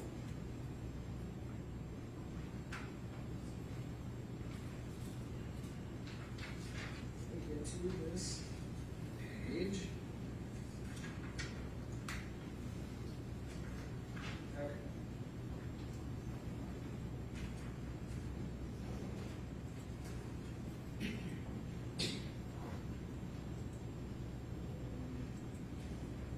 I go down. Looking at this image. Okay. This portion of the report right here, do you recognize that? I do. Is it accurate to say this provides information about when various things occurred during the call? Yes. So the very first entry, what does PSAP stand I honestly have no idea. Maybe what time the call came in. I'm not sure. We don't do anything with the times until unit dispatched. for? So it's the very first entry in this report, right? Mm-hmm. And 2138, I'm so terrible with military time, but what's 2138? 9:38 p.m. 938. So potentially that's when the call was initially made to 911, right? Correct. The next entry is dispatch notified 2140. That's 2 minutes later, right? Correct.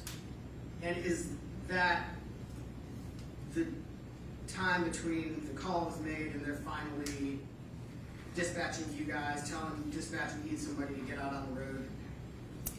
Unit dispatched is what time they contact us. Okay, it's the same time between dispatch notified and unit dispatch, 2140 and 57 seconds. Correct. So almost identical. That's you guys getting out, being told you need to get out on the road. Correct. And we don't know why there's a 2-minute delay up at the very top there. No. You are en route 941. Correct. You are at the scene 7 minutes later at 9:48. Correct. You are at the patient 2 minutes after that, 9:50. Correct. You depart 10 minutes after that at 10 o'clock. Correct. And you get to the hospital 12 minutes after that, Correct. right?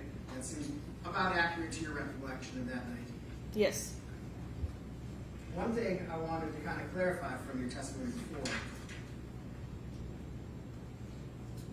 is you had sort of discussed this set of readings that you had, blood pressure, pulse, all this stuff, right? Correct. And this is the only set of readings that's included in your report. Correct. So the time on those readings begin at 21:57 and 30 seconds. Correct. Right? But we had just seen that you had actually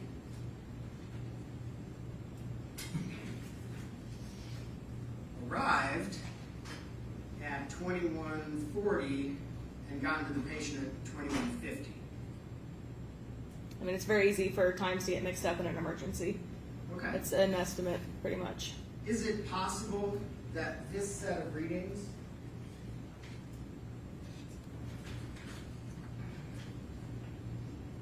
starting 7 minutes later is from when you got Miss Benning into the truck?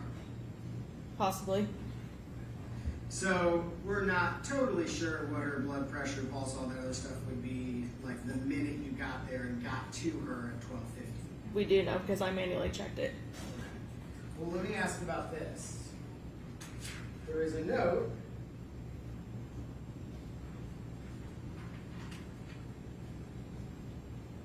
that her cardiac rhythm on arrival is sinus tachycardia. Correct. What is sinus tachycardia? A fast heart rate. Fast heart rate. So when you arrived, she had a fast heart rate. In the ER, that's where it says ROSC in the ER and the ED. They got ROSC back when we got there. Okay, in the emergency department. Correct. Right. But at arrival, she had a fast heart rate. No, that's not correct.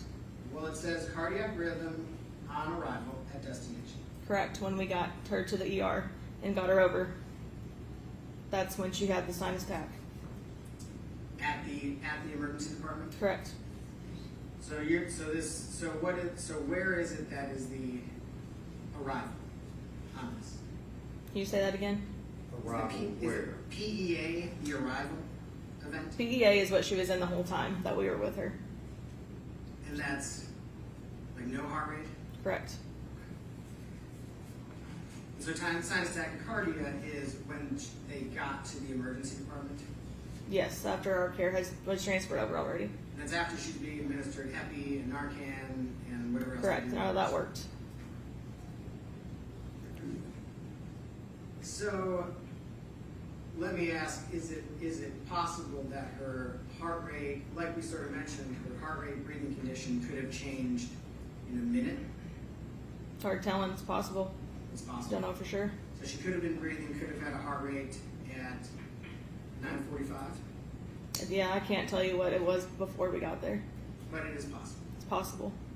Especially, well, we haven't really talked about any of this toxicology stuff yet, but in your experience with a drug overdose, can drug overdoses happen quickly? Yep. I noticed you gave her Narcan. Mm-hmm. Why did you give her Narcan? In case it was an overdose. Were there signs and symptoms that made you believe it might be a drug overdose? I mean, any overdose could possibly cause cardiac arrest, but it's just protocol. Any cardiac arrest, we give Narcan regardless. Is that just protocol nowadays? Mm-hmm. Yep.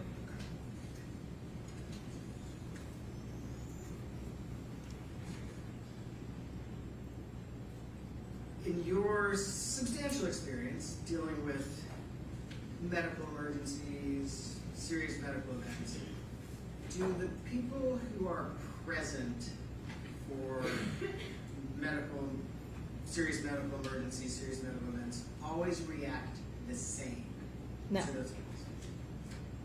No. Can you explain that a little bit?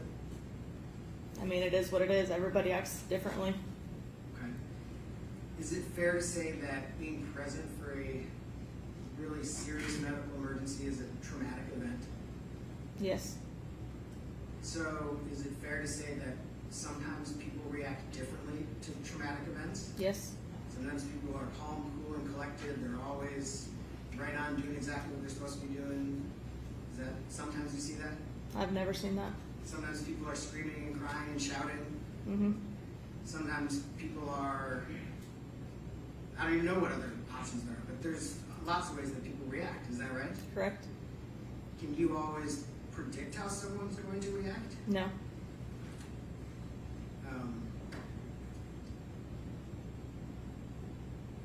I know that you testified about Mr. Taylor being anxious, panicky, and there were some questions about contrasting his reaction to the woman's reaction you showed him. Correct? Are you able to say, well, I know why that they reacted differently? No. Because you've been around a lot of different medical events, right? Correct? And in your experience, sometimes people react differently. Correct? Now, I know there's some discussion about, use the words it wasn't a safe environment. That's like a technical term, right? Correct? And I don't know if you have codes or whatever the thing is, but you probably have a procedure. If you can't do your work in a space, you have to remove them. Is that Correct. right? And that's what happened here. Correct? And you said Mr. Taylor was sort of getting in your way a little bit. Yes. That's kind of my lay term way of describing it. If I was understanding what you were describing, was he trying to like lift her off the bed? Is that what was going on? Yes. And that wasn't what he was supposed to be doing. No. Right? Were you asking him not to do that? Yes. And he was, is it fair to say he was upset? She seemed anxious. Anxious. Okay. He was having a reaction to the situation. Is that a fair way of putting it? Yes. Putting exact words to describe it may be tough because we're all going to have different ways of wanting to frame that, right? Right. He was having a reaction to it, Right. right? And so, was it your impression? Please tell me if this is not a great question to ask, but was it your impression that his sort of getting in the middle of you guys trying to work was somehow related to his reaction to the situation? Can you repeat that again? Right. Not a tricky Yeah. question. Okay, I'm going to do my best.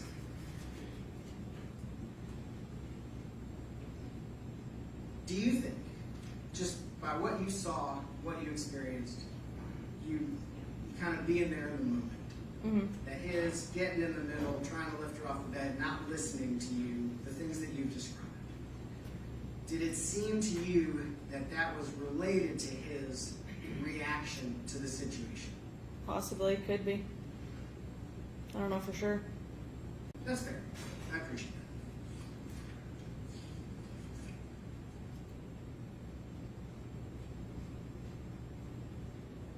that. And similarly, you kind of noted this other woman showed up a little bit later, and she had her own kind of reaction to the situation. Mm-hmm. Right?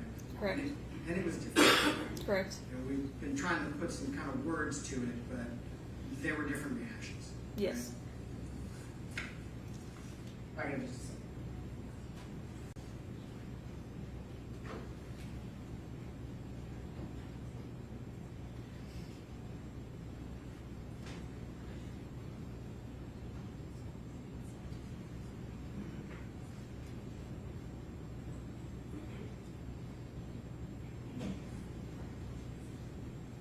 So, if I could just ask, if Mr. Taylor was getting so far in your way that you couldn't do your job, couldn't do what you needed to do inside the apartment. That wasn't in your report, was it? No, I don't believe so. Why wasn't it in your report? It's easy to forget things like that in a report. There's a lot to try to remember to put in there. Okay. All right. Thank you. Yes. All right, review. Yes, sir. Ms. Rose, you did put in your report that he was not listening to you. Did I? I don't have my report anymore. You said, and would not listen to Ian. Okay, yeah, that's correct. And acting hysterical, yes. And we talked a lot about the CAD. The info from the CAD report comes from the 911 operator, so the 911 audio would be the basis for that CAD report. Is that fair? Correct, yes. Okay. Mr. Brand also talked to you about, is it possible she hadn't been breathing for just a few minutes? Is it also possible she could have not been breathing for 20 minutes? Correct, it is possible. Okay. He also noted about the timing that CPR didn't start until 9:57, 7 minutes later.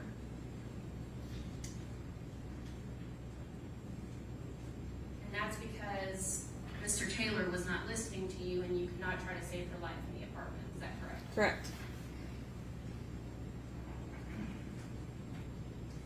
And you know the allegations in this case that he is alleged to have poisoned Miss Benning and her unborn baby. Correct.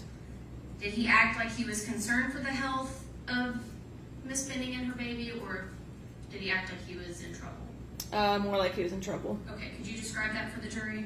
Yes, he was just very anxious. Like again, he was not listening to any direction that we were trying to give him. He just acted very frantic, just constantly just having his hands like this and just pacing and trying to get in our way, and just like I said, just very anxious. Okay, could you demonstrate that one more time? I'm not sure the entire jury saw what you were. Yeah, he just had his hands like this and like pacing and just like freaking out. Okay.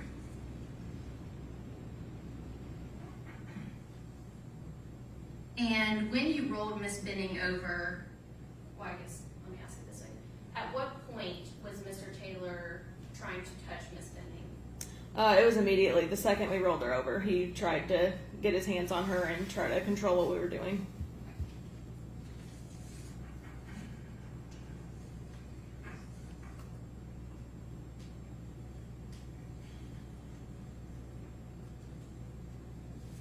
And when you rolled Miss Benning over, is that when you saw the pink frothy stuff on her mouth? That's correct. Yes. Okay. And was it also on the comforter? Yes, it was.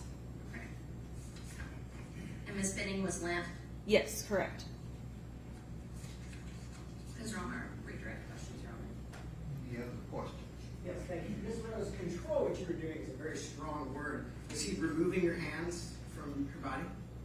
Every time we tried to touch her, he would grab exactly where we were trying to grab. Okay. Was he removing your hands from her body? He never physically touched me, no. Never physically touched you. Was not removing your hands from her body? No. Okay. Was he pushing you away?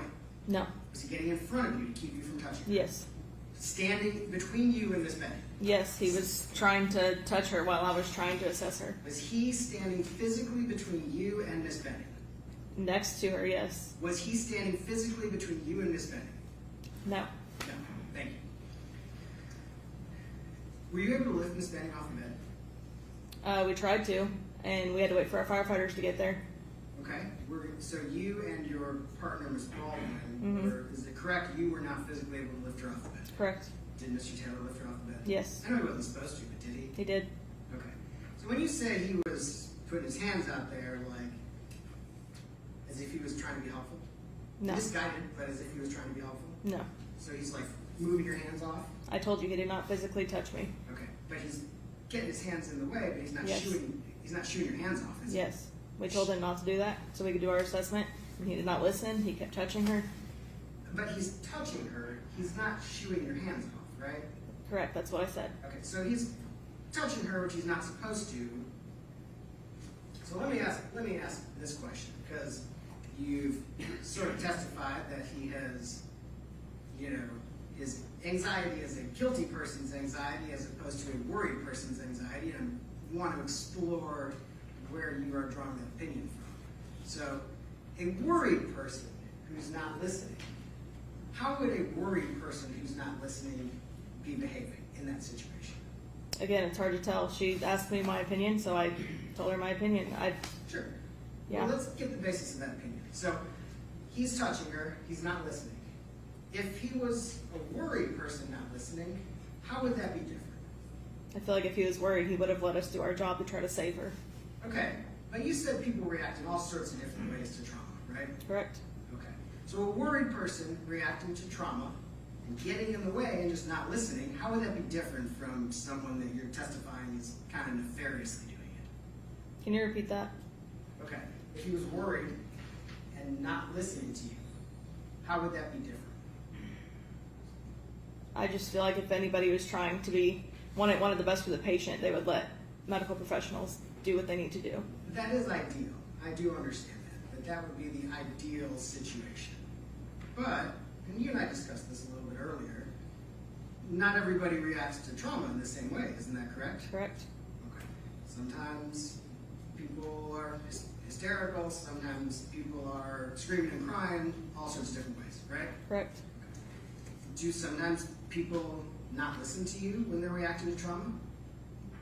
Well, I've never personally experienced that, but maybe it's possible. In all your years, you've never had someone not listen to you? Not when it comes to family members and bystanders, no. Okay. So, I guess tell me, he didn't stop you from doing your work, did he? In the house, yes, that's why we had to take her out. Well, hang on a second. He didn't tell you, no, you can't do your work here, right? Correct?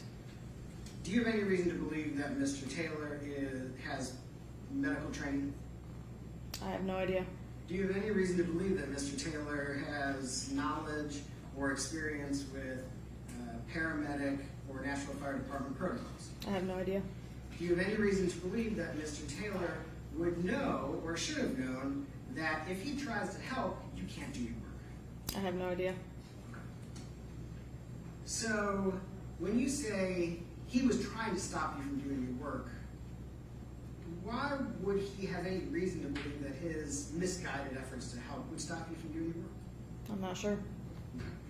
So, then help me understand when you were saying his anxiety is like this, and that kind of looked like he was, seemed like he was caught or he was guilty, whatever the words that you used, I can't remember what they were. How does this to you, or whatever his facial expressions were, seem like he was somehow conveying guilt or something? I Whatever just you said he thought. looked anxious. Anxious, right, but when you were on redirect examination, you had a different description for it. It's not just anxious. Like you thought he had gotten caught or something else? What were the words you used? I don't recall. She was asking me, and I agreed. I mean, someone who walks around like this looks anxious, and to me, I don't know. Mhm. Okay, but can't that anxiety just be like, oh my God, the person I was just with passed out and is now being taken away by EMS and an ambulance? Could be. Okay, doesn't necessarily mean they did anything, does it? Can't tell. Okay. So your impression is that it meant something bad? All I said is that he looked anxious and hysterical. Okay, and you have no idea. You've never met Mr. Taylor before, right? Nope. You've never seen him respond to an emergency. Nope. You've never seen him respond to a medical situation. Nope. So you don't know how he reacts to a medical emergency. That's correct. You don't know if that is his perfectly normal, natural reaction to a medical emergency. That's correct. Right? And so you don't know if that is his absolutely 100% normal reaction to a medical emergency. Nope. Not sure. Right? So the suggestion a minute ago that there was somehow something unnatural about that reaction, you don't have a basis for I that. said he looks like it. Doesn't mean that's true. That's just a description of what he looked like. Okay. But you don't really have a basis for that, do you? No. Any other questions? Yes, sir. Thank you, ma'am. Thank you.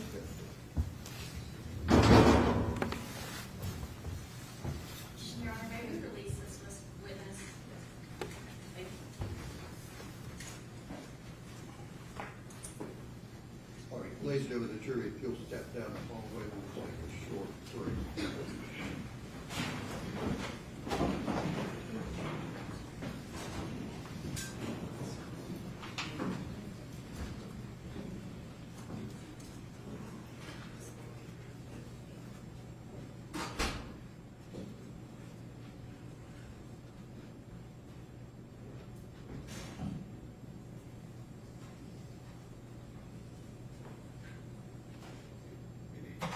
And who will the next witness be? Officer, pardon me, Officer Jack Pfeiffer. Okay. All right, we'll take a 15-minute. Court is in a 15-minute